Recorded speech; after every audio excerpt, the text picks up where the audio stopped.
Rolling? I'm honored to be interviewed by Alex Jones, a truth seeker, fighting for justice in America. Now he's charming me. He's getting me all smiley. Aaron, when did you start to think something was wrong in the world, or start to find out about the whole banking cartel and the Federal Reserve System, the New World Order? Well, that was a progression of events. I've always been a very independent person. Always believed in individuality, and that we were put on this earth to be unique individuals to fulfill our God-given potential, and that the only way to fulfill your potential is to be free, to find out who you are, and to make your errors, to make mistakes. And as I grew up, I began to realize more and more the government was inhibiting me in things that I wanted to do.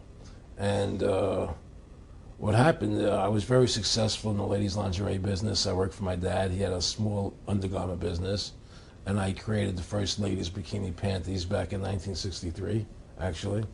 And then I opened up a nightclub in Chicago called the Electric Theater that opened up the day Martin Luther King was assassinated. Wow.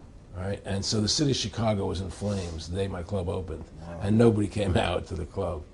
And well, what happened was that that was the year of the Democratic Convention in Chicago in '68. And so my club became a hangout for the hippies, you know, and because they wanted to go to Chicago and protest what was going on. And I was having a concert at my club one night to raise money, and the police raided the nightclub, my club, for no reason at all. And I was standing outside in my office overlooking the street, and I saw all these paddy wagons pulling up in front of my club. And I was a 24-year-old kid. You know, I had no experience at all, really. So what are these paddy wagons doing here? And then I saw all these cops getting out of the paddy wagons coming into my club. I said, oh my God, they're raiding me. And so I ran down to the stage, and I got on the stage, and I stopped the band from playing. And I said to the people in the audience, we're being raided, you know, so sit down on the floor, cooperate, and pull out your identification and cooperate with the police. And as I said that, two of the cops from behind threw me onto the floor and grabbed me and started dragging me out of the club.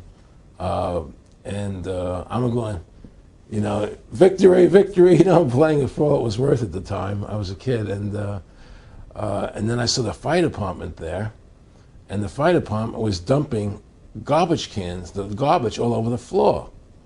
And I thought to myself, well, why are they doing that? You know, very quickly as they were dragging me out. And I didn't quite understand it. So they threw me into the paddy wagon. As I got into the paddy wagon, one of the cops grabbed my testicles from behind and squeezed, and I went into the paddy wagon in gigantic pain. And the next person that came into the paddy wagon, the cop, as he was stepping in, the cops took the billy club, smashed him on the head with it, and just split his skull, you know, for no reason. I mean, there was nothing wrong. So that was kind of your awakening. That was my awakening. Like, what is going on? I thought this was America. So I initially blamed it on Chicago and Mayor Daley, thinking it was Chicago. And anyway, it was the headlines of the newspapers the next day. You know, there was my picture in the newspapers, the headlines, Electric Theater short-circuited, it was raided. And in the article, they went ahead and they said that the reason they raided the club was because the fire department came there and saw it was messy, full of garbage, and the hippies started attacking them, which was totally not true. Those dirty hippies? It was totally false. You know, it was a complete fabrication. So they ran a false flag on you. They framed you. Yeah, of course. You know, and I was in shock. I said, people lie like that? People actually do these things? I couldn't believe it. You know, it was an awakening to me. And I went on television, I told people on television that they lied. Nobody cared. Nobody cared what the truth was. You know, it was shocking to me. And then a week or 2 weeks later, I forget exactly what it was, two cops come to see me, a lieutenant and a sergeant, a captain and a sergeant. And they said, Mr. Russo, we're sorry if you got hurt that night at the club in the raid, but we're here to tell you that if you want to keep the club open, it's going to take $2,000 a month, and we're going to come see you once a month, and whenever we have to raid you, we're going to call you. and we'll let you know we're going to come in tonight and raid you. This was mafia. Well, the police mafia, Yeah. And actually, it was actually more interesting that they said, listen, there's the A plan, there's the B plan, and there's the super deluxe plan. And this one, of course, each one will cost you that much money a month. Which one do you want? What was the super deluxe? That's the one I took. That was a $2,000 a month plan. And I took that plan, and I paid them $2,000 a month, and they left me alone. And whenever they were going to raid the club, they would come there, we're going to have a phony raid tonight, just to look good for the people in the neighborhood, So that was your first big education? That was my education into corruption in government, but I really thought that was basically Chicago. I didn't realize it was the whole country was like that. And so that was my wake-up call, that people lie and cheat and steal. And I thought everybody was always honest and nice and decent, and I had no idea about any of these things. Finally, one day they came to me, and they said, look, we can't take your money anymore. I said, why, what's up? What's going on? I said, we have to close your club. There's elections coming, and the aldermen in the neighborhood don't want you open anymore. So we can't take your money. So I had to go to court and fight them, and they were trying to close the club. And then one night there was a fire, and the club never reopened again. The club just closed, and that was the end of the club. And they burned me down. And that was the end of my experience. And then I moved back to New York, where I met Bette Midler.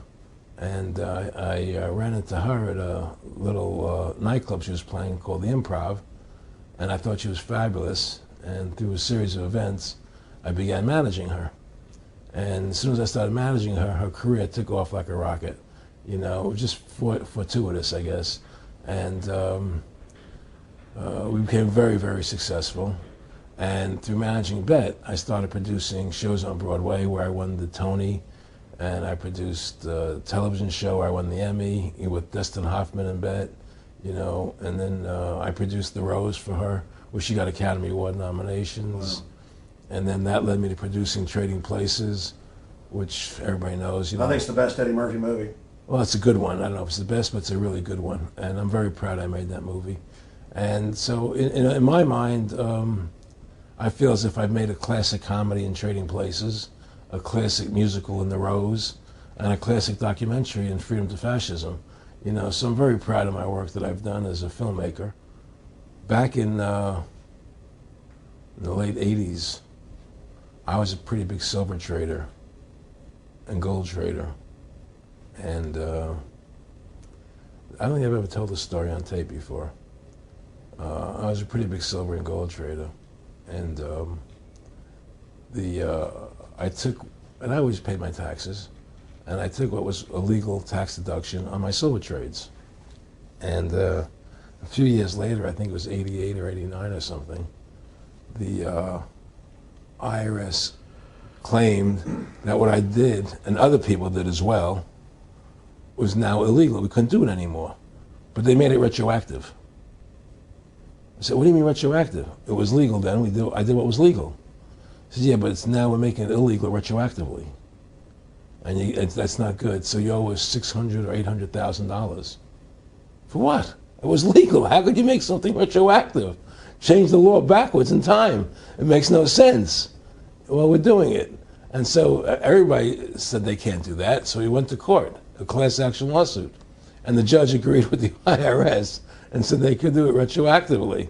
And that's when I knew that there was something wrong in America with the IRS and the system here, Aaron, you were telling me this story last night, and before you even finished saying, in the late 80s, the tax law, I said retroactive. And I knew that because they literally ruined my dad, but he paid. He didn't know. He still thought this was America. And it was legal tax law, what you're supposed to do. They said retroactively you owe, and with, not just retroactive, but they said you also penalties and interest. That's right. So how do you have penalties and interest on something when they retroactively change the law? Well, first of all, they can't retroactively